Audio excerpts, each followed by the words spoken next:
Bien-aimés frères et sœurs, vous connaîtrez la vérité et la vérité vous affranchira. Ça, c'est pas moi qui le dis, c'est la Bible qui le dit. Mais moi, je vous dis mieux.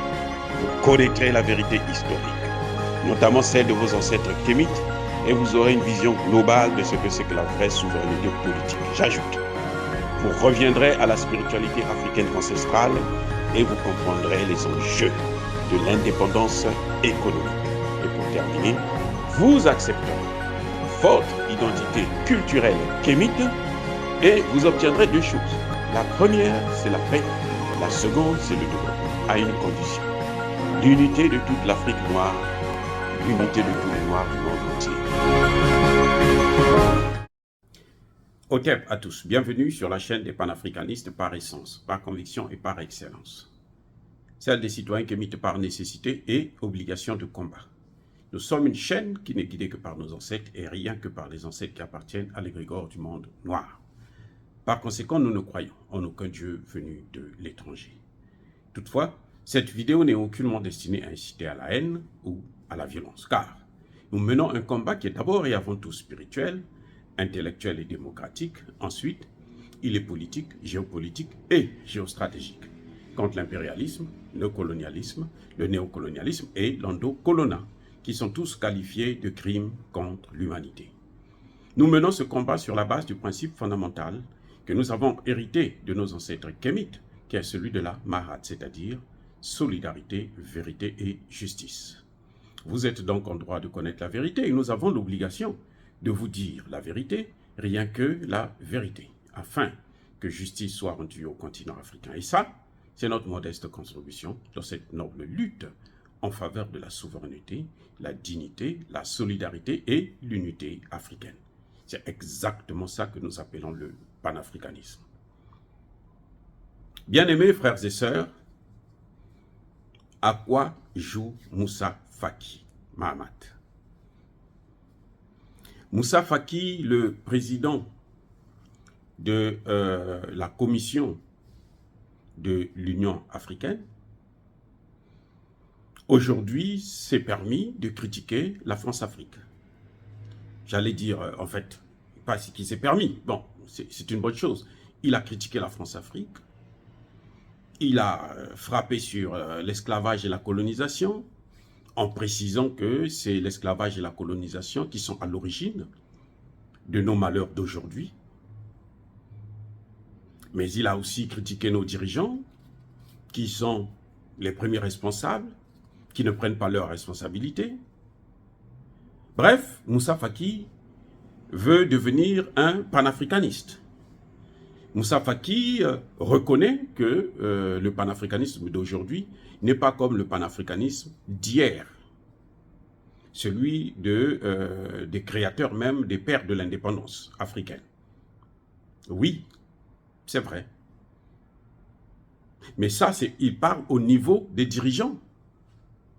Parce que le panafricanisme d'hier, c'était le panafricanisme des dirigeants. C'était le panafricanisme des leaders. Quand vous avez quelqu'un à la tête d'un peuple qui est panafricaniste, qui n'a pas pu soulever la masse pour que cette masse puisse être aussi panafricaniste, comme on le voit aujourd'hui entre Assimi Goïta et le peuple malien, eh bien, il suffit de tuer le leader et puis le panafricanisme perd. C'est ce qui s'est passé avec Patrice Lumumba, c'est ce qui s'est passé avec Thomas Sankara, ce qui s'est passé avec Kwame Nkrumah, c'est ce qui s'est passé avec Olympio. Ouais, donc, le panafricanisme d'hier, c'était le panafricaniste d'État, le panafricaniste de leader, le panafricaniste de dirigeant. Et vous ne pouvez pas, je l'ai toujours dit, vous ne pouvez pas mener la guerre contre l'Occident sans le peuple. C'est pas possible. On va toujours vous abattre. Vous n'allez pas faire long feu. La force d'un dirigeant, c'est son peuple. Quand vous êtes avec le peuple, un peuple qui est déterminé à être avec vous, c'est difficile. Parce que là, vous avez l'esprit du pays avec vous. Or, nos dirigeants, pour la plupart, sont déconnectés de leur population. Pas, il faut pas quand je parle de population, c'est pas les flatteurs, là, les courtisans qui viennent autour du président, du gouvernement, qui sont parfois ministres et autres, qui se remplissent les poches et qui font exactement ce qu'on leur demande de faire, qui ne sont pas capables de dire des choses au président qui peuvent même faire fâcher. Ça, c'est pas le peuple. Ce n'est pas le peuple mendiant. Nous parlons d'un peuple qui est conscient, qui peut souffrir et qui accepte de souffrir pour son dirigeant, pour son pays. Il y a des peuples comme ça. Le Mali est en train de le prouver, le Burkina Faso est en train de le prouver, dans une certaine mesure, le Centrafrique. Vous voyez, et là, quand le leader prend des positions, vous voyez qu'il a la force, parce qu'il a un esprit avec lui. Il a l'esprit du pays qui est en lui. Ça, c'est un dirigeant qui vient d'en haut. C'est-à-dire qu'un dirigeant qui a été élu, nommé par le divin Père. Donc, comme Moussa Faki parle du panafricanisme, il parle du panafricanisme d'hier, là. C'est pas le vrai panafricanisme. Il ne parle pas du même panafricanisme que nous prenons. Nous n'avons rien à gagner. Nous ne sommes pas des dirigeants. Nous ne prenons pas des décisions. Nous sommes en train de mobiliser la masse, la population, la jeunesse. Nous guidons la jeunesse vers un idéal donné. Lui qui est là à la tête, il ne fait pas le panafricanisme. Oui, il faut saluer ce revirement. Mais, je l'ai dit dans une de mes vidéos, que quand un chef, un leader africain prend un certain nombre de positions, il faut l'encourager pour qu'il fasse mieux. Ou bien pour qu'il passe de la parole à l'acte. Moussa Faki est à une posture où il peut passer de la parole à l'acte. Où au lieu de parler, il devrait d'abord poser des actes. Écoutez bien. Et c'est là la différence. Parce que les gens vont me dire que mais toi tu as dit il faut soutenir quand il faut encourager. Donc il faut encourager aussi Moussa Faki. Je dis non, c'est pas ça. Il faut encourager celui qui est sincère. Et celui qui est sincère, vous allez le savoir parce que lui, il passe à l'acte. Parce que il y a un proverbe qui dit que faire, c'est la meilleure façon de dire. Donc, au lieu de dire, vous faites. Moi, aujourd'hui, je vous parle parce que je ne peux pas faire. Je ne prends pas des décisions. Si j'étais à la place de Tshisekedi, je serais déjà parti à Moscou. Visite officielle à Moscou pour aller voir Poutine et lui dire, bon, comment je fais? Comment on peut travailler ensemble pour m'aider à régler? Puisque les autres réussissent dans ce domaine-là. Donc, moi aussi, je vais aller là où ça réussit. Mais comme je ne peux pas décider, donc moi, je parle seulement, je conseille la jeunesse. Je conseille ceux qui m'écoutent. Je conseille les Congolais pour qu'ils puissent voir les choses autrement. C'est différent si j'étais en position de force, en position de pouvoir, comme Moussa Faki. Et il y a une différence, justement. Je l'ai dit, je sais que quand je l'ai dit dans ma vidéo, c'était en parlant de Macky Sall. Il y a une différence. C'est que Macky Sall a posé des actes. Macky Sall ne s'est jamais déclaré qu'il est panafricaniste. Tout le monde allait crier dessus, il est sauté. Vous voyez? Mais Macky Sall a posé des actes que nous soutenons, qui sont crédibles, qui sont louables, que les gens ne voient pas maintenant parce qu'il y a une certaine... un voile là qui fait que, bon, ces choses-là, c'est pas donné à tout le monde. Même si on est très populaire, on parle, on est très écouté, et on est très suivi, ces choses-là, parfois, Dieu ne vous donne pas ça. Parce que Dieu là, le grand Dieu là, il lit toujours dans les cœurs. Je parle de Dieu des Kémites. Macky Sall, je l'ai dit, je le répéterai encore, si vous le voulez bien. Hein, il a pris une position concernant la guerre en Ukraine. Et sa position était celle de ne pas condamner la Russie. Macky Sall est, comment dirais-je, il se rapproche des BRICS. Macky Sall, il a pris des positions sur les LGBT en public. Les médias, il a parlé. Macky Sall, il a pris, comment dirais-je, pour la gestion de son gaz, il a pris des positions, il a changé de partenaire. Donc, tout ça, on voit, et puis bon, quelques réalisations sur le plan économique, mais moi, c'est surtout les idées essentielles du panafricanisme. C'est vrai que sur la monnaie, il n'a pas encore changé, il n'a pas encore dit son mot, mais enfin, il continue à soutenir le français. Il n'y a aucun d'ailleurs dirigeant africain, même pas Assimi Goïta, n'a réussi à se débarrasser du franc CFA. Bref, Macky Sall a posé des actes. Macky Sall est allé au Mali. Il a rencontré Assimi Goïta. Il a dû entendre des choses. Et quand il est revenu, Macky Sall a changé complètement de position. On a vu que Macky Sall, dans le dossier des mercenaires, il avait compris que c'était des mercenaires ivoiriens, envoyés par Macron et Alassane Ouattara. Donc, il s'est écarté du dossier, il dit non, ça, je ne veux plus en parler. Il a changé sa position, il a ouvert, relancé le chemin de fer Bamako, Dakar, ainsi de suite. Donc, on voit des actes qui font que les Occidentaux ne peuvent pas l'aimer, ne peuvent pas l'adorer, et ils vont chercher à taper dessus. Ils vont aller prendre l'opposition, ils vont fortifier l'opposition dans les médias, ainsi de suite, et puis on va en faire une icône. Alors que Moussa Faki, il est à une position où c'est lui qui devrait orienter les chefs d'État africains. Quand Moussa Faki parle, là, Moussa Faki ne sait même pas, ou il fait exprès de ne pas connaître, il ne le cite pas, la Mayotte. C'est un territoire des Comores. Ce n'est pas un territoire français. C'est un territoire des Comores. Et il y a même une résolution des Nations Unies. Les îles éparses. Ils n'en parlent pas. Comment vous appelez la vente des terrains en Afrique à des étrangers. Ce qui va nous rendre la vie difficile demain pour avoir des terrains. C'est un problème.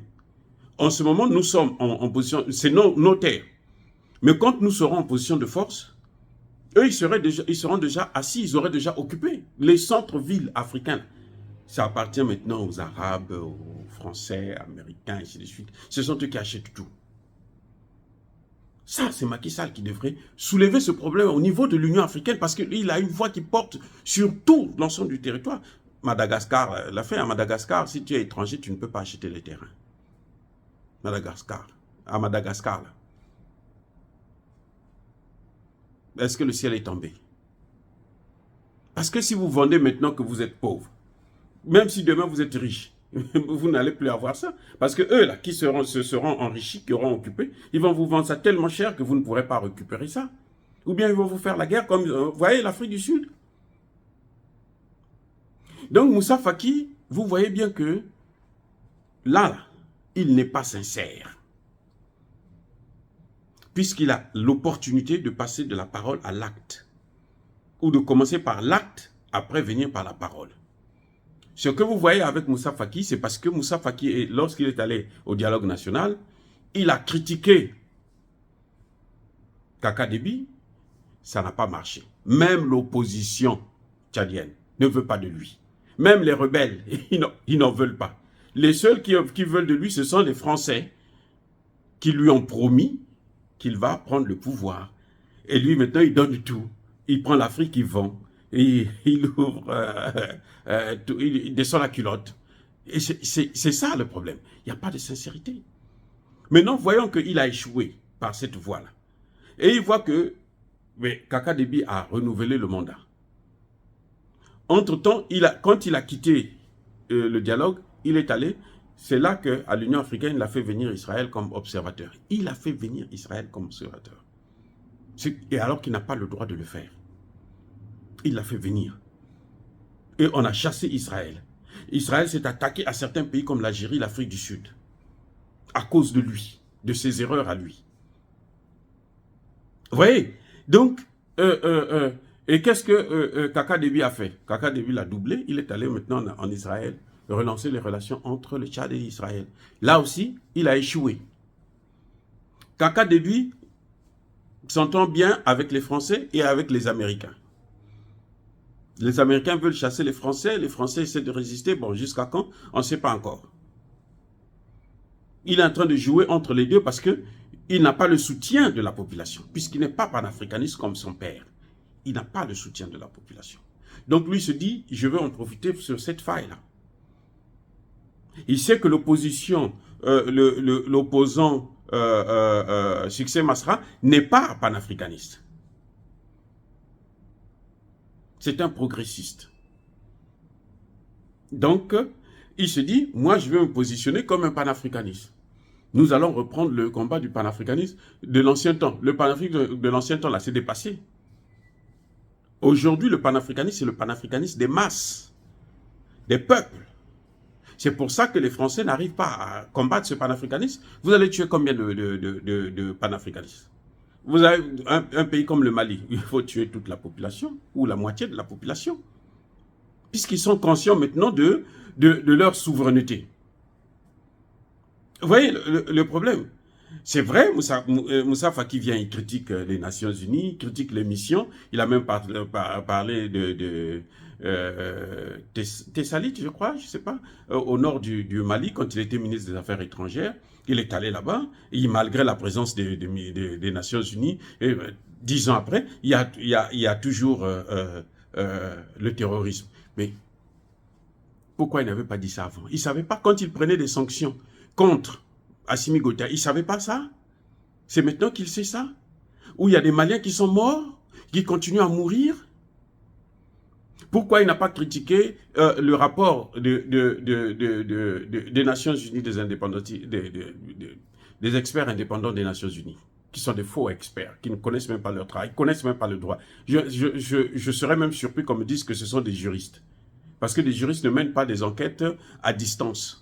Des juristes ne mènent pas des enquêtes avec des drones ou des satellites. Non. Les juristes ne mènent pas des enquêtes comme ça. Bref, vous voyez bien que il y a le fond, le gars n'est pas sincère. Il y a deux autres éléments clairs. C'est qui sortent comment on appelle, du langage corporel, de body language. Vous allez constater que Moussa Faki a des papiers, il est en train de lire. Donc on lui a rédigé un discours, il est en train de lire. Or ça, c'est l'histoire. À son niveau, quelqu'un qui a été ministre des Affaires étrangères, Premier ministre, secrétaire, président de la Commission de l'Union africaine, ainsi de suite. Ça, c'est de l'histoire. Il n'a pas besoin d'un papier pour parler de ces choses-là. Je suis désolé, il n'a pas besoin. Il est là, il a un papier, il est en train de lire. Donc, monsieur n'est pas sincère, ça ne vient pas du cœur.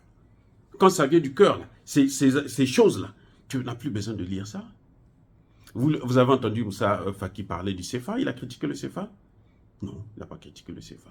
Donc il est en train de surfer.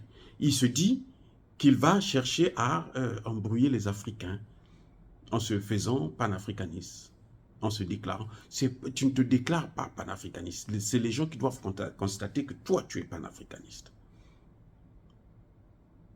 Eh oui.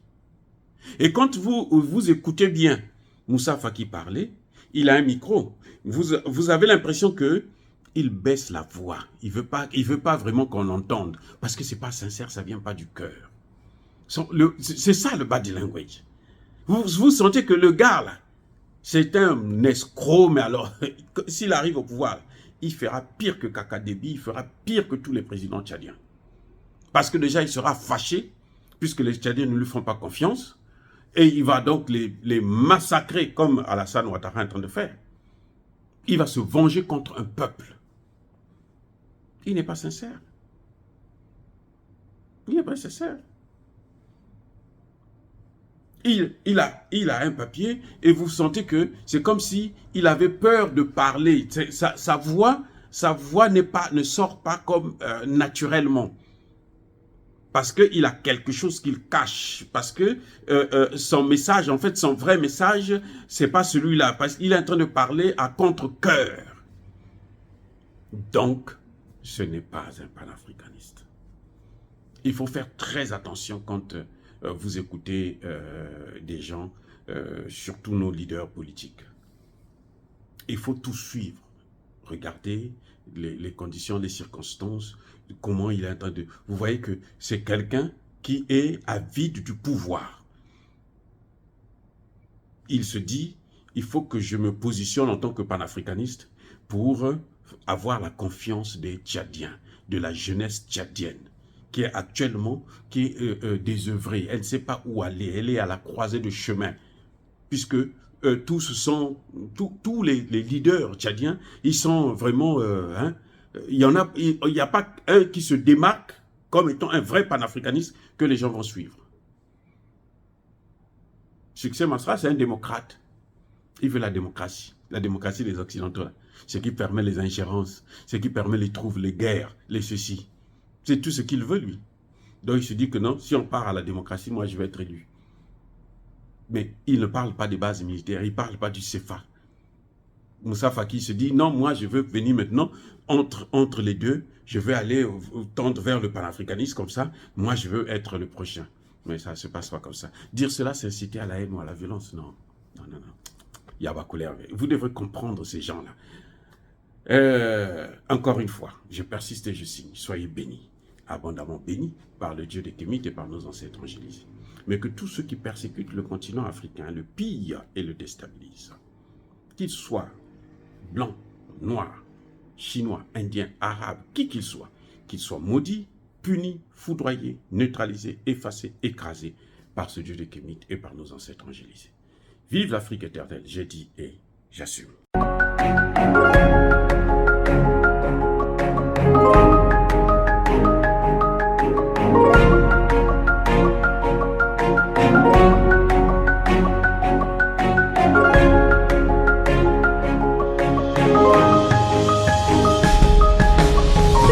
Eux, ils marchent par la foi et non par la vue.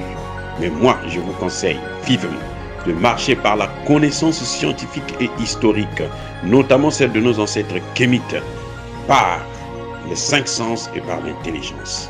Abou Abia.